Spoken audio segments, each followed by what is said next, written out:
Welcome back to Good Morning Columbia. Your time now 5:26. Well, the Oscars are just days away from airing right here on ABC Columbia. Sunday night, 9 films will be vying for Best Picture. That's right, and we'll be watching to see who's going to walk away with that gold statue. But all week long, we've been taking a closer look at some of the films that have gotten the Oscar nominee nod. Our Matt Perrone gives us a take this morning on the film La La Land. Welcome to Day 8 of the Oscars Overview. There's light at the end of the tunnel, only 2 films left. Yesterday I started reviewing what I call the Big Three, or in other words, the 3 I think are actually battling it out for the Best Picture award. Whereas yesterday's nominee, Moonlight, tells the story of a young boy who's not sure who he is and he's trying to figure it out.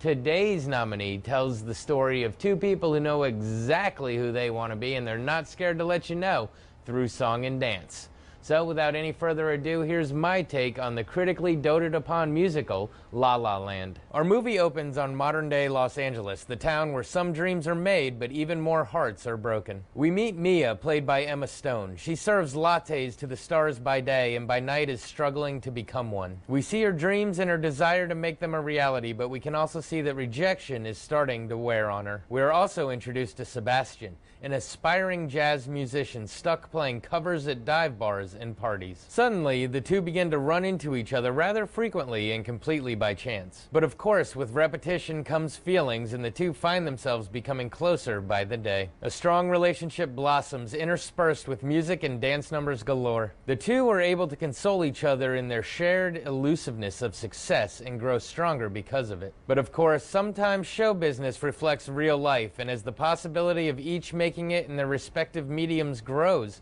the strong foundation of their love shows some cracks. As the movie progresses, we see the songs become less whimsical and their lyrics seeming to have a more grave importance. With success comes distance, both in terms of location and emotions. We see the dreams that each encourage so forcefully in one another suddenly becoming a wedge between the 2. As their paths seem to drift further apart, we wonder if they are capable of reconverging, and with every small decision able to alter the timelines of the future, we wonder if the right ones can be made. One thing is for sure, and that is that everyone has to figure out where their true dreams and happiness lie. So, as I mentioned in my previous review of this film, I was interested in seeing it because following all the buzz, I knew it was going to be up for a nomination. But at the same time, even though I can appreciate musicals, I'm not one to rush out to see them. But this one was different. It's not a Broadway musical brought to the big screen, which means you're not sitting there listening to the singing thinking, oh, that's so amazing, there's no way any of us could ever do that. No, the singing is more down to earth.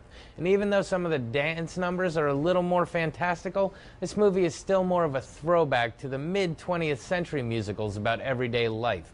A little more Singing in the Rain and a little less Les Miserables.